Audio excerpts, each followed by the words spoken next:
कोटि जन्म तप तपे ज्ञानी के छिन माहि त्रिगुप्ती ते सहज टरे जी। कोटि जन्म तप तपे, कोटि यानी करोड़, करोड़ जन्म तप तप तपो यानी तपस्या करो। ज्ञान बिन कर्म झरे जे, तपस्या तो कर रहे हैं मगर ज्ञान नहीं है। क्या? तपस्या तो कर रहे हैं मगर ज्ञान नहीं है। ठीक है। और दूसरा, ज्ञानी के छिन माही त्रिगुप्ती ते सहज टरे जी। एक अज्ञानी व्यक्ति करोड़ों वर्ष तपस्या करता है, उसमें जितनी कर्म निर्जरा होती है, ज्ञानी व्यक्ति छिन माही एक क्षण में, एक क्षण की तपस्या में उतनी निर्जरा कर सकता है। त्रिगुप्ती, मन गुप्ती, वचन गुप्ती और काया गुप्ती के द्वारा। ज्ञान के साथ क्रिया और एक अज्ञान के साथ क्रिया, दोनों में बड़ा फर्क पड़ता है। एक कैंची बच्चे को दो, बेटा कपड़ा काट दे, काटेगा कि नहीं? काट सकता कि नहीं? काट सकता है। और एक कैंची टेलर के हाथ में होती है, कपड़ा वो भी काटता है। दोनों के काटने में अंतर है कि नहीं है? है ना? एक लाइन बच्चे से कहो बेटा एक लाइन खींच दे, खींच देगा। और एक लाइन इंजीनियर भी खींचता है। इंजीनियर को पैसे मिलते हैं लाइन खींचने के, और एक बच्चा लाइन खींचे, वो कहे मुझे भी पैसे दो। कहे बेटे तेरी लाइन काम की नहीं है। काम दोनों का एक सा है। काम एक होने के बाद भी एक को पैसा मिल रहा है और एक को कुछ भी नहीं मिल रहा। लाइन ही तो खींचनी है, लाओ हम खींच देते हैं। भाई लाइन खींचना अलग बात है, लाइन कहाँ और कैसी खींचना है ये अलग बात है। पूजा कर रहे हैं, पूजा करते हुए छोटा बच्चा पास में बैठा है, तुम जल चढ़ाते हो वो भी जल चढ़ा देता है, तुम चंदन चढ़ाते हो वो भी चंदन चढ़ा देता है, तुम अक्षत चढ़ाते हो वो भी अक्षत चढ़ा देता है। एक थाली की द्रव्य दूसरे में वो भी कर सकता है, और एक थाली की द्रव्य तुम भी करते हो। दोनों में क्या अंतर है? एक पूजा कर रहा है तो भाव सहित कर रहा है, भाव सहित कर रहा है, और एक पूजा कर रहा है उसे पूजा क्या होती ये नहीं पता, उसे तो एक थाली की द्रव्य दूसरी थाली में करना है। ज्ञान और अज्ञान में ये अंतर है। देखना, देखने की क्रिया, एक तुम भी आंखों से देखते हो और एक वहाँ सिक्योरिटी गार्ड बैठा है वो भी देखता है। देखने में अंतर है कि नहीं है? एक चिड़िया के पास भी आंखें हैं, वो भी भगवान को देखती हैं। एक तुम्हारे पास आंखें हैं, तुम भी भगवान को देखते हैं, और एक साधु भगवान के दर्शन करता है। तीनों में अंतर है कि नहीं है?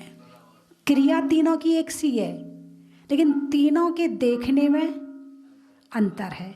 जहाँ ये अंतर आ जाता है ना, बस वही कर्म निर्जरा में अंतर आता है, कर्म बंध में अंतर आता है। सम्यक दृष्टि भी युद्ध करता है, ऐसा नहीं कि सम्यक दृष्टि युद्ध नहीं करता, सम्यक दृष्टि भी युद्ध करता है।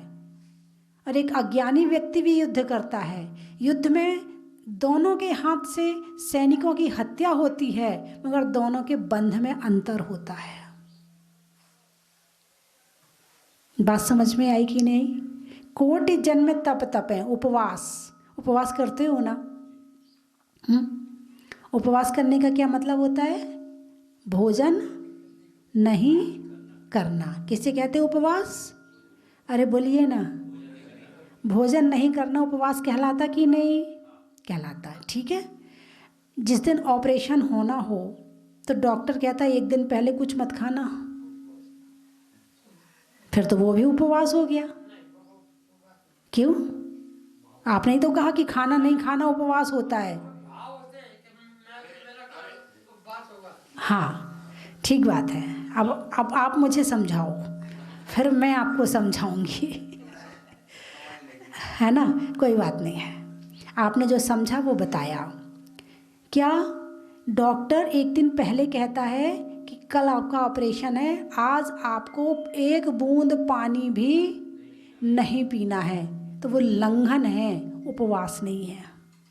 उसे लंघन शब्द प्रयोग किया जाता है कि उस दिन आप भोजन नहीं कर रहे हैं, आज लंघन है क्योंकि कल ऑपरेशन है। और एक जिसका उपवास है वो भी नहीं कर रहा, तो जिसका उपवास है वो क्या करता है, एक दिन पहले शाम को पानी पीने के बाद संकल्प लेता है कि मेरा परसों तक का अन्न और जल का त्याग है और मेरा उपवास है। अब उपवास क्यों किया? भोजन छोड़ने के लिए उपवास किया क्या? उपवास किया है कषायों के समन के लिए और पापों को छोड़ने के लिए। जिस उपवास में कषाय शांत रहें और पाप कम हो, क्योंकि पाप त्याग तो पूरा नहीं कर सकते क्योंकि आप गृहस्थी हैं, तो पाप कम हो और कषाय कम हो, उसका नाम है उपवास। उस दिन मोबाइल भी नहीं चलाना, उल्टी सीधी चीज़ें मोबाइल में नहीं देखना, प्रवचन सुनना, स्वाध्याय करना, माला फेरना, है ना, ज़्यादा से ज़्यादा धर्म चर्चा करना, ज़्यादा व्यापार आदि की चर्चा नहीं करना, है मन को निर्मल बनाना, कषायों से क्रोध मान माया लोभ से दूर रहना, ज़्यादा सजने संवरने का काम नहीं करना, साबुन आदि नहीं लगाना ताकि हिंसा ना हो, झूठ नहीं बोलना, चोरी नहीं करना, है ब्रह्मचर्य से रहना, बाजार आदि जाके सामान नहीं खरीदना, इसका नाम है उपवास। बात समझ में आई कि नहीं आई? उपवास करने को तो कोई भी कर ले। अब जैसे बहुत सारे पशु होते हैं, कई बार होता है उन्हें दिन भर खाने को नहीं मिलता है, भिखारी है तो भिखारी को भी कई बार भीख नहीं मिलती। 3 दिन तक लगातार बारिश हो रही है, वो अपनी झोपड़ी से निकल नहीं पा रहा है, भीख मांगने नहीं जा पा रहा, भूखा बैठा है, तो क्या उपवास कहेंगे? अरे बोलिए ना, नहीं कहेंगे। जो अपनी स्वेच्छा से हमने त्याग किया है, खाने को है घर में, सब कुछ है हमारे पास, फिर भी हमने त्याग किया, और फिर उस दिन हमने गृहस्थ संबंधी क्रियाओं को छोड़ करके हमने धार्मिक क्रियाओं को अधिक किया है, उसको कहते हैं उपवास। ये होता ज्ञान पूर्वक क्रिया। ज्ञान नहीं होगा तो क्रिया कैसे करोगे? और ज्ञान नहीं है और फिर भी क्रिया करी है तो उसका वो फल प्राप्त नहीं होता है जो ज्ञान पूर्वक क्रिया का होता है। बात समझ में आई कि नहीं आई? कोटि जन्म तप है, करोड़ों जन्म तक तपस्या करना और 3 गुप्ती के साथ में 1 क्षण की तपस्या, दोनों की निर्जरा बराबर है। आप भोजन करते हो? अरे बोलिए ना, करते हो। साधु आहार लेते हैं, साधु के भोजन को आहार कहते हैं और तुम्हारे भोजन को खाना भी कह देते हैं, और कई बार तो ठूस लो भी कह देते हैं। हालांकि यहाँ पर जो ज़बरदस्ती खाया जाता है उसको ठूस लो बोलते हैं, लेकिन हरियाणा में ये शब्द कॉमन है। वहाँ पर कहते टिक्कड़ ठूस ले, टिक्कड़ यानी रोटी, है ना, टिक्कड़ ठूस ले, रोटी खा ले। हाँ, तो वहाँ का शब्द सामान्य में प्रयोग किया जाता है। अब जैसे यहाँ भाई ये तो डट गया हमारे यहाँ आके, कहते ना कई बार, तो हमारे यहाँ डट गया का मतलब ज़बरदस्ती, और वहाँ डट गया का मतलब रह रहा है। जैसे मैं एक बार बिहार कर रही थी, तो बिहार में रात को जहाँ मैंने नाइट स्टे किया तो वहाँ सुबह उठे तो बारिश, और बारिश भी लगातार, अब बंद ही ना हो, अब बंद ना हो तो बारिश कैसे हो। तो फिर वहीं आहार हुआ, स्कूल में ही थे, स्कूल में ही आहार हुआ। फिर गांव के लोग इकट्ठे होके आए, उन्हें पता चला कि कोई संत जो है स्कूल में ठहरे हुए हैं, तो फिर वो सारे गांव वाले इकट्ठे होके आए, बोले आप तो ये अठई डटे रहो, आप तो अठई डटे रहो, हम लोगों को अच्छा लगता है आपका यहाँ रहना।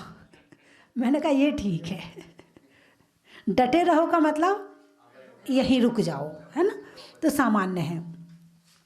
तो ज्ञान बिन, ज्ञान होना चाहे आहार हो, चलना हो, देखना हो, सुनना हो, बोलना हो, सोना हो, कोई भी काम करो बिना ज्ञान की क्रिया बंध का कारण है। अब सुन लो, इसीलिए ज्ञान सबसे ज़्यादा जरूरी है। आज यदि हमारी समाज में सबसे ज़्यादा उपेक्षा है तो ज्ञान की उपेक्षा है। यदि हम सबसे ज़्यादा भागते हैं तो ज्ञान से भागते भी। एक दिन की बात है, मैं शिवपुरी में बैठी थी, जिस दिन आई थी उसी दिन की बात है। तो 2:30-3 बज गए। मैंने कहा स्वाध्याय का समय हो गया, तो मैंने माता जी को शास्त्र दिए। मैंने कहा आप पढ़ के सुनाओ, है ना। तो शास्त्र, जैसे ही शास्त्र देखा तो वहाँ जितने बैठे थे, करीब 10-12 लोग बैठे थे कमरे में। 3-4 महिलाएं थी, 5-7 पुरुष थे। सारे के सारे वंदना माता जी अच्छा हम चलें, वंदना माता जी अच्छा हम चलें। बात समझ में आई कि नहीं आई? जैसे ही स्वाध्याय शुरू हुआ वैसे ही अच्छा माता जी हम चलें। मुझे इतना आश्चर्य हुआ, जिसके पास ज्ञान की कीमत नहीं है उसके पास सुख नहीं रहता है। ज्ञान समान न आन जगत में सुख को कारण, सुख का कारण है तो ज्ञान है। और हम सबसे ज़्यादा दूर भागते हैं तो ज्ञान से भागते हैं, इसीलिए दुखी हैं। दुखी होने का कारण कुछ और नहीं है, हम ज्ञान से दूर भागते हैं। जबकि हर मंदिर में गद्दी लगनी चाहिए, स्वाध्याय होना चाहिए, और हमारे युवाओं को तो स्वाध्याय जरूर करना चाहिए, क्योंकि वर्तमान में युवाओं की बुद्धि तेज है। आने वाली पीढ़ी होशियार आ रही है। पहले तो एक बात को 4 बार समझाते थे तो समझ में आती थी, अब तो उन्हें एक बार बता दो कोई बात तो उन्हें याद भी रहती है और समझ में भी आती है। इसलिए युवाओं को स्वाध्याय जरूर करना चाहिए। और जो हमारे बूढ़े स्वाध्याय से भटक गए हैं वो उन्हें देख कर के सीखें कि स्वाध्याय कैसे किया जाता है। और स्वाध्याय करना, स्वाध्याय का क्या मतलब होता? स्व यानी मैं, स्व यानी मैं, अध्याय यानी अध्ययन करना। अध्याय मतलब अध्ययन करना, स्व यानी आत्मा का अध्ययन करना स्वाध्याय कहलाता है। हम सारी दुनिया का तो अध्ययन करते हैं, सारी दुनिया को पढ़ते हैं, लेकिन हम पढ़ते नहीं हैं तो केवल खुद को नहीं पढ़ते हैं। तो खुद को कैसे पढ़ा जाता है ये शास्त्र में लिखा है। जो खुद की कीमत करता है उसकी दुनिया कीमत करती है, और जो खुद की कीमत नहीं करता है उसकी दुनिया भी कीमत नहीं करती है। जो खुद की कीमत नहीं करेगा वो अपनी क्वालिटी नहीं बढ़ाएगा, और जो जिसके पास क्वालिटी नहीं होगी, योग्यता नहीं होगी, तो उसकी कोई कीमत करने वाला नहीं है। इसलिए अपनी योग्यता बढ़ाने के लिए सबसे पहले ज्ञान की ज़रूरत है। और कौन सा ज्ञान? ये जो लौकिक ज्ञान है ना, ये तो केवल तुम्हारी पेट भरनी विद्या है, पैसा कमाने की विद्या है। इससे केवल पैसा आएगा, और ज़रूरी नहीं कि पैसे वाले की कीमत हो, ये कोई ज़रूरी नहीं है। तो जिसके पास वास्तविक ज्ञान हो, ये मान लो वो ज्ञान कर भी लिया। मैंने भी एक दिन और बताया था, आजकल बच्चे आत्महत्या कर रहे हैं। क्यों कर रहे हैं? क्योंकि उनके पास उथला ज्ञान है, छिछला ज्ञान है, थोड़ा ज्ञान है। जो ज्ञान ज्ञान नहीं है, अज्ञान है, वो ज्ञान है। हम उसे हमारी भाषा में वो अज्ञान की श्रेणी में आता है। ज्ञान है तो जो मैं क्या हूँ, कहाँ से आया हूँ, कहाँ जाना है, अभी तक कहाँ घूम रहा था, मेरा स्वभाव क्या है, मेरे गुण क्या है, मेरी शक्ति क्या है, मुझे जाना कहाँ है, मेरा अंतिम लक्ष्य क्या है, मुझे क्या करना चाहिए, मुझे क्या नहीं करना चाहिए, ये ज्ञान ज्ञान है। भगवान कौन है, देव कौन है, शास्त्र कौन है, कैसे होते, इनका क्या स्वरूप है, ये ज्ञान ज्ञान है। और हमें यही ज्ञान नहीं है, बाकी सब ज्ञान है। तो ज्ञान सहित क्रिया, क्या? ज्ञान सहित क्रिया चलना है, ज्ञान पूर्वक चलो। कैसे चलना चाहिए? नीचे देख कर चलना चाहिए, किसी जीव की हत्या ना हो जाए, कोई मर ना जाए, ऐसे चलना चाहिए। बोलना है ज्ञान पूर्वक बोलो, हित मित और प्रिय वाणी बोलो। हैं, जब तक शास्त्र नहीं पढ़ोगे तो तुम्हारे बोलने में भी क्वालिटी आने वाली नहीं है। आज हम आचार्य श्री को इतना याद कर रहे हैं, क्यों कर रहे हैं? बोलिए ना, क्यों कर रहे हैं? ज्ञान के कारण। कौन सा ज्ञान था उन्हें? कौन सा ज्ञान था उन्हें? उन्होंने हमें क्या दिया है? हम क्यों याद कर रहे हैं उनको? क्या उनके अंदर गुण थे? हम क्यों उनके लिए दुखी हो रहे हैं? हम क्यों रो रहे हैं उनके लिए? कारण क्या क्या थे, क्या था उनके अंदर में जो हम उनको इतना याद कर रहे हैं? क्या था बताइए? आपको कोई याद नहीं करता, उन्हें सब याद कर रहे हैं। तो तुम्हें याद नहीं करता तो क्यों नहीं करता, और उन्हें याद कर रहे हैं तो क्यों कर रहे हैं? इस बात की खोज तो करो। हमारा जैन धर्म भक्त नहीं भगवान बनेंगे। हमारे भगवान हमें भगवान बनाए नहीं रखना चाहते हैं। वो कहते भक्त तू मेरा जैसा बन और मेरे बाजू में आके बैठ। दुनिया में कोई भी नेता नहीं होता है कि जो अपना सामने वाले व्यक्ति को कहे तू भी प्रधानमंत्री बन जा, लेकिन भगवान कहते कि तू भी भगवान बन। आचार्य श्री विद्यासागर जी स्वयं मुनिराज बने और अपने साथ में कितने मुनियों को बनाया। आ जाओ भाई, मेरे बाजू में बैठ जाओ आकर के। ये हमारा जैन धर्म है। तो हम आचार्य श्री को क्यों याद कर रहे हैं? कारण तो खोजो। क्यों हम उनको इतना चाहते हैं? क्यों हमारा समर्पण उनके प्रति इतना है? क्या था उनके अंदर में? वो भी तो हमारे जैसे 2 हाथ 2 पैर 2 आँखें 2 कान, वही वाणी। जो तुम वो रोटी खाते हो वैसे ही आहार वो भी करते थे। लेकिन उनको हम क्यों इतना याद कर रहे हैं? क्योंकि उनकी हर क्रिया ज्ञानपूर्वक थी। कैसी थी? चलते थे तो देख कर चलते थे। जो लिखा है चरणानी योग में वो उनके आचरण में था। वो देखते थे तो कैसे देखना है, ऐसा नहीं कि जैसे तुम देखते हो जहाँ चाहे नजरें उठा के यूं देखे जा रहे हो। नहीं, कैसे देखना है इस बात का ज्ञान था उनको, और वैसा वो देखते थे। क्या बोलना है, कितना बोलना है, किससे बोलना है, इस बात का उन्हें ज्ञान था। वो सबसे बातचीत नहीं करते थे। करते थे क्या? अरे बोलिए ना, नहीं करते थे। वो वाणी का बीज उसके अंदर डालते थे जहाँ पेड़ बनता था। और तुम कितना बोलते हो? हैं, बीज का पेड़ कैसे बनाया जाता है और उसके लिए भूमि कौन सी उपयुक्त होती है, इस बात का ज्ञान उन्हें था। ये नहीं कि जो आए तो सबसे बातें करने बैठ गए, सबसे बातें कर रहे बैठ के। नहीं, कितनी करना है उसकी क्वांटिटी, कैसी करना है वो क्वालिटी, और किससे करना है इंसान की पहचान उन्हें थी। वो हर कोई से बात नहीं करते थे।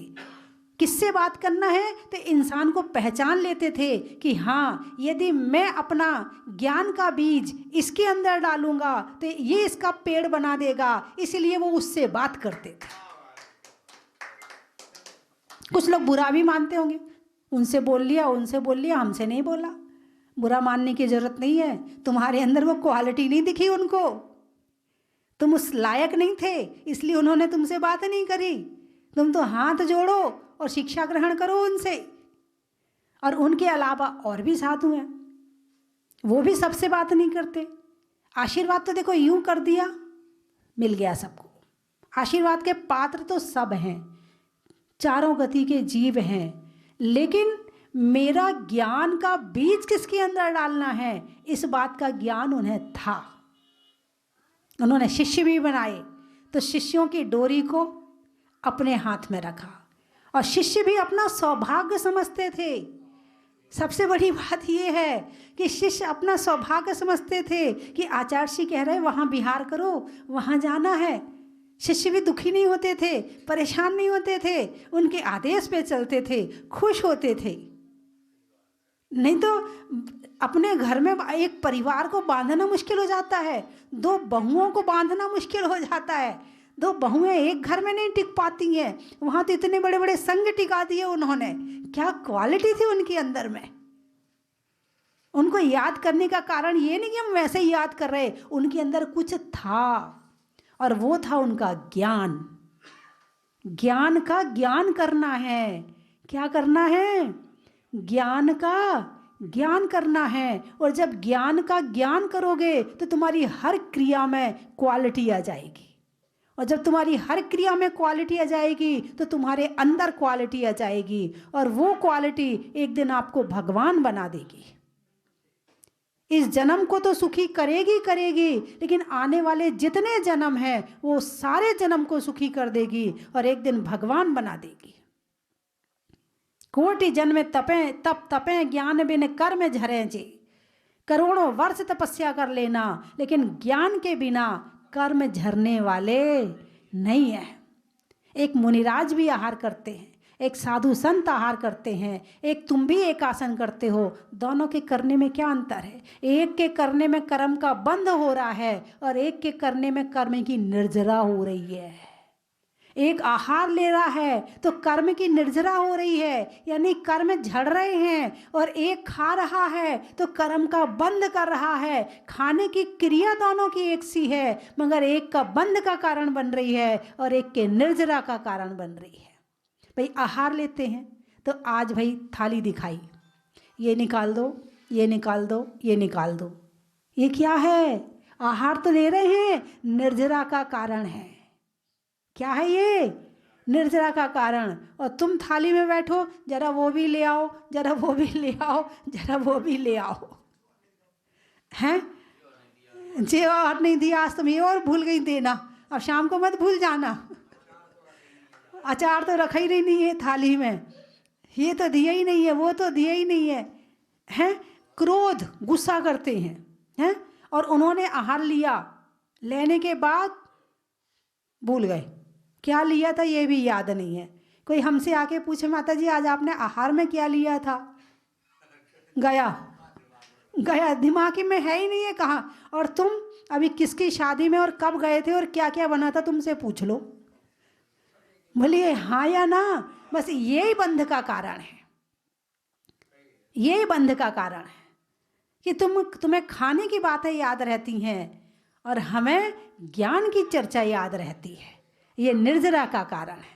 जिसका दिमाग खाने में रहेगा उसे खाना याद रहेगा, और जिसका दिमाग शास्त्रों में रहेगा उसे गाथाएं याद रहेंगी, उसे ज्ञान की बातें याद रहेंगी। जीवन तुम भी जी रहे हो, जीवन हम भी जी रहे हैं, जीवन आचार्य श्री ने भी जिया है, लेकिन तीनों के जीवन में अंतर क्या है और हमें क्या बनना है।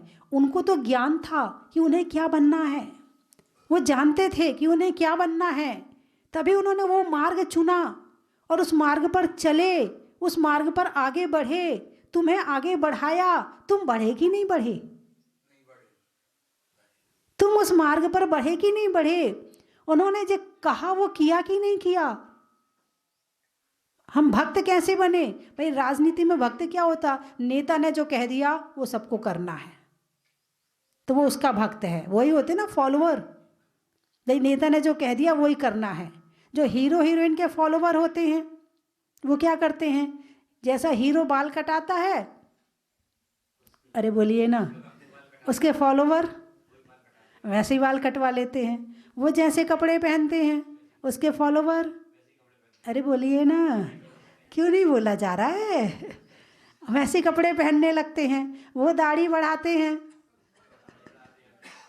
वो भी बढ़ाने लगते हैं। वो जैसा चश्मा लगाते हैं वैसे चश्मा लगाते। वो जहाँ टांगते हैं, चश्मा जहाँ टांगते वो सिर में टांगेंगे, तो तुम्हारा चश्मा भी सिर पे वो फैशन बन जाएगी। ठीक है ना? ये कहलाते फॉलोवर, कि जो वो कर रहे हैं वो तुम कर रहे हो। यदि तुम आचार्य श्री के फॉलोवर हो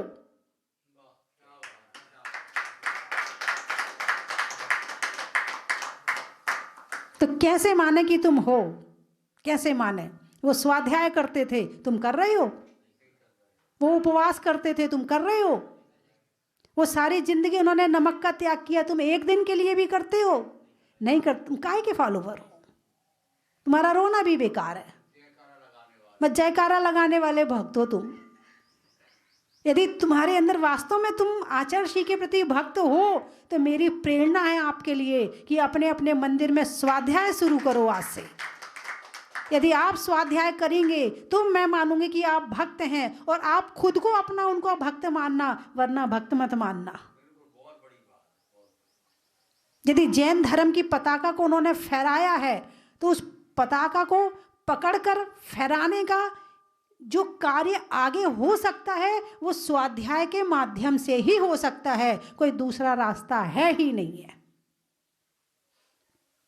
वहीं से तुम्हारा भोजन सुधरेगा, वहीं से तुम्हारी चाल सुधरेगी, वहीं से तुम्हारे विचार सुधरेंगे, वहीं से तुम्हारे बोलने का तरीका सुधरेगा, वहीं से तुम्हारी सेवा करने की शक्ति सुधरेगी, वहीं से तुम्हारी पूजा में क्वालिटी आएगी, वहीं से सारे काम होंगे। स्वाध्याय से ही सारे काम होंगे। इसलिए अपने मंदिर में, हर मंदिर में यदि आप संकल्प ले रहे हो आज कि हम आचार्य श्री की स्मृति में कुछ करना चाहते हैं, तो वो करने का काम केवल एक ही हो सकता है कि अपने अपने मंदिरों में स्वाध्याय शुरू करो। अरे बोलिए ना, कौन कौन करेगा? हाथ उठाकर बताओ। आज तो जंगल में प्रवचन हो रहे, फिर भी इतनी भीड़ है। उठाइए हाथ। अध्यक्ष जी ने, कोलरस के अध्यक्ष जी ने हाथ उठा लिया है, मंत्री जी ने नहीं उठाया है। और मंत्री का उठाना तो बहुत जरूरी है, और युवा मंत्री का उठाना तो बहुत जरूरी है। उठाइए हाथ। बाहर जाने की छूट है, आपके घर में कोई दिक्कत हो तो छूट है, बीमारी की छूट है, बाकी स्वाध्याय करना है। उठाइए हाथ, अब उठाइए हाथ। भाई कोलरस के युवाओं ने तो उठाया ही नहीं हाथ। हाँ उठाइए, उठाइए, अच्छे से उठाओ, दम से हम करेंगे 23 घंटे में। हाँ ठीक है, हाथ नीचे कर लें। 23 घंटे में आप 1 घंटा आचार्य श्री को रोज दो। क्या सोचकर कि आचार्य श्री की स्मृति में हम स्वाध्याय करेंगे। उन्होंने जो ज्ञान प्राप्त किया है हमें भी वो ज्ञान प्राप्त करना है। वो जिस मार्ग पर चले हैं हमें भी उस मार्ग पर चलना है। भाई जिसका जो फॉलोवर होता है वो उसके जैसे बनने का प्रयास करता। जब आईने के सामने खड़े होते हो और बाल बनाते हो तो शायद उस समय याद आती हो कि मेरा वो हीरो देखो मेरे जैसे लगता है, या मैं उसके जैसे लगता हूँ। बोले हाँ या ना है। तो आचार्य श्री जैसे लगना है तो उसके लिए कुछ तो करना पड़ेगा। अरे बोलिए ना। कोई भी ग्रंथ लगा लें, प्रथमानी योग का लगा लें, चरणानी योग का लगा लें, करणानी योग का लगा लें। करणानी योग तो बिना गुरु के नहीं पढ़ा जाता है, लेकिन चरणानी योग और प्रथमानी योग 2 ग्रंथ लगा सकते। सबसे पहले रत्नगंज श्रावकाचार, और प्रथमानी योग को चाहे श्रेणिक चरित्र हो, श्रीपाल चरित्र हो, पद्म पुराण हो, महापुराण हो, है ना, इस तरह कोई भी ग्रंथ लगा लें और सामूहिक करें। ये नहीं कि हम अकेले हम जाने, और कि हम गारंटी नहीं लेते हमारी हम जाने, नहीं। कोई ना हो तो अकेले बैठ के जोर जोर से पढ़ो। जिसको सुनना होगा वो आके अपने आप बैठ जाएगा। तुम खुद को सुनाओ, क्या तुम खुद को सुनाओ जोर जोर से पढ़ के, और जिसका मन होगा तो वो भी आके बैठ जाएगा। वैसे एक स्वाध्याय की टीम बना लें और उसका कुछ भी नामकरण कर लें, और उसको प्रतिदिन स्वाध्याय के लिए मंदिर में रोज़ आने के लिए। भाई घर में 1 घंटा टीवी भी देखते हो, 1 घंटा मोबाइल भी चलाते हो, 1 घंटा बच्चों को भी देते हो, 8 घंटे दुकान को भी देते हो, 6 घंटे 7 घंटे सोने में देते हो, तो 1 घंटा स्वाध्याय को क्यों नहीं? अरे बोलिए ना। ये तुम्हारे 23 घंटे पे भारी पड़ जाएगा। वो 1 घंटा तुम्हारे 23 घंटे को सुधार देगा। ज्ञान समान न आन जगत में सुख को कारण, सुख का कारण है तो ज्ञान है, और ज्ञान है एक बार आ जाए अंदर में, फिर शास्त्र नहीं भी पढ़ोगे ना और तुम ऐसे भी बैठे रहोगे तो तुम्हारा मन शांत रहेगा, मन नहीं भटकेगा। एक बार लाओ तो अपने अंदर में वो चीज़। दिन भर शास्त्र पढ़ने की जरूरत नहीं है, जो पढ़ा है ना वो ही घूमता रहेगा दिमाग में, वो ही तुम्हारा काम कर देगा। आचार्य श्री 24 घंटे शास्त्र नहीं पढ़ते थे बैठ के, लेकिन क्यों उनका मन शांत रहता था? क्योंकि उनके मन में वो ज्ञान के विचार, ज्ञान की भावनाएं वो भरी हुई थी। तो कोटि जन्म तप तपे ज्ञान बिन कर्म झरे जी। करोड़ों जन्म तपस्या कर लेना, और एक क्षण 3 गुप्ती, मन गुप्ती, वचन गुप्ती, काया गुप्ती। जो मन पाप में नहीं जाता, जो मन कषाय में नहीं जाता, जब मुनिराजों का वो अपनी साधना से मन को इतना गुप्त कर लेते हैं कि उनका मन पाप और कषाय में जाता ही नहीं है, वो है मनोगुप्ती। हित मित्र प्रिय वाणी के अलावा कुछ नहीं बोलते हैं, वो है वचन गुप्ती। और शरीर पाप के भाव पैदा नहीं करता, वो है काय गुप्ती। ये 3 गुप्तियों के साथ में जो तपस्या होती है वो एक क्षण में, वो सम्यक दर्शन जब प्राप्त होता है पंडित जी, उस समय क्या स्थिति बनती है हैं? जिस समय करण लब्धि होती है, क्या होता है? प्रायोग लब्धि होती, तब क्या होता है कि 70 कोड़ा कोड़ी सागर का द्रव्य एक क्षण में अंतः कोड़ा कोड़ी सागर रह जाता है। ये महिमा है दर्शन की और ज्ञान की। जितने पाप किए, जितने जन्मों के पाप भरे पड़े थे, एक क्षण में बिना फल दिए सब नष्ट हो जाते हैं। कैसे? ज्ञान से। यहाँ तो भोग रहे हैं, बांध रहे हैं, निकालने की तो सोच ही नहीं रहे हैं। निकालने का तरीका है तो यही है कि छिन्मा ही त्रिगुप्ती तय, क्षण भर में 3 गुप्तियों के साथ, तो उसकी साधना घर से ही प्रारंभ करनी पड़ेगी। पढ़ने में अध्याय का, पंचपरमेष्टि में उपाध्याय का, और करने में स्वाध्याय का। नारियल में गिरी का, सामान मिलने में फ्री का, और स्मरण करने में आचार्य श्री का। कोलारस का, अच्छा। भगवान पार्शनाथ की जन्म नगरी बनारस का, पक्षियों में सारस का, और आने वालों में कोलारस का। पानी की धार का, शास्त्रों में समय सार का, और आज के बिहार का। बर्फ के गलने का, बच्चों के पलने का, और बिहार में पैदल चलने का। एक आप सामान्यतः चलते हैं, वो बंध का कारण है, और साधु के साथ चलते हैं, वो निर्जरा का कारण है।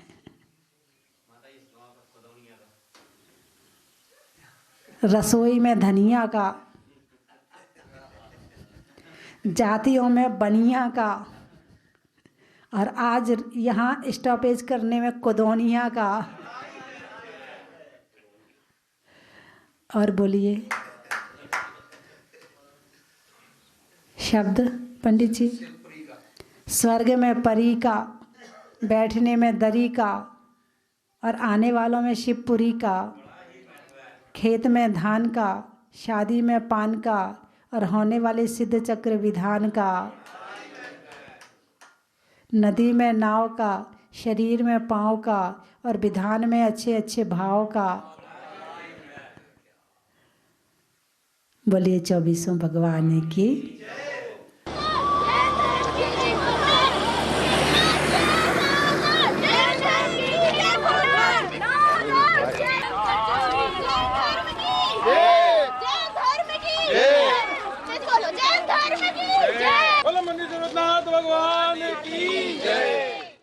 मरीम श्री पदम प्रभु जिनेन्द्रादि मुनि 99 करोड़ 87,43,790 मुनि इस कूट से सिद्ध भय जिनके चरणान बिंद को मेरा मनोवचन काय से अत्यंत भक्ति भाव से बारंबार नमस्कार। शाहपुरा जिले जहाजपुर नाम नगरे स्वस्ति धाम मंदिर मंडपे मासाना अम्मा से फाल्गुन मासे कृष्ण पक्षी चतुर्दशी तिथो श्री पदम प्रभु भगवान के मोक्ष कल्याणक शुभ अवसरे निर्वाण लाडू समर्पयामिति जलादि अर्घम निर्वामिते।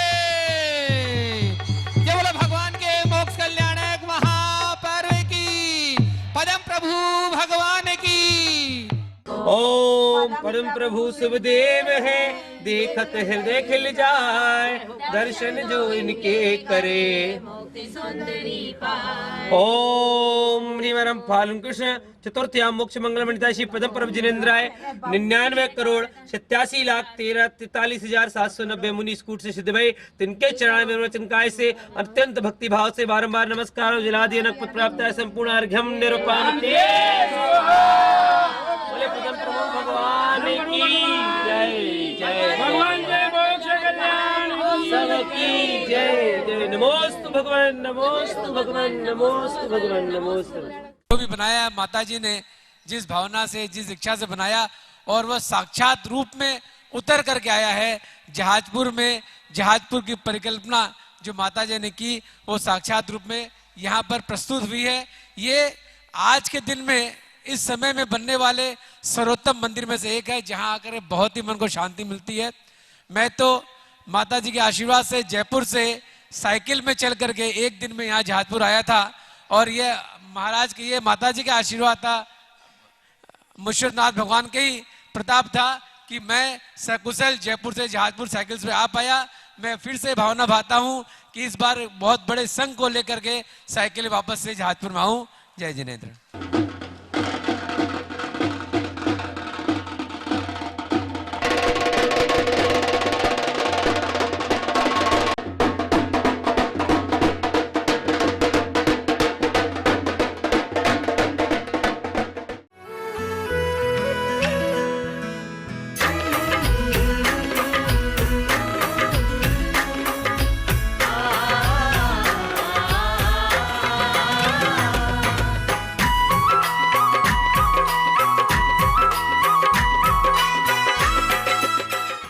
की थाल को सजाओ रे आज, रत्नों की थाल को भर लाओ रे आज।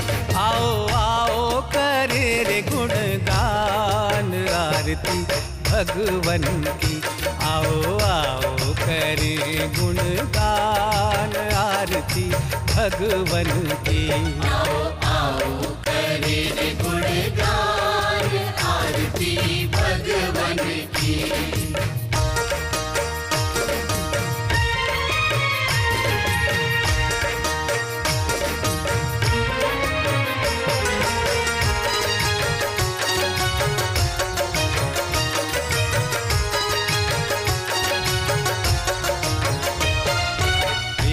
सुमित्र के राज दुलारे, माँ पद्मा जी के नैनों के तारे। पिता सुमित्र के राज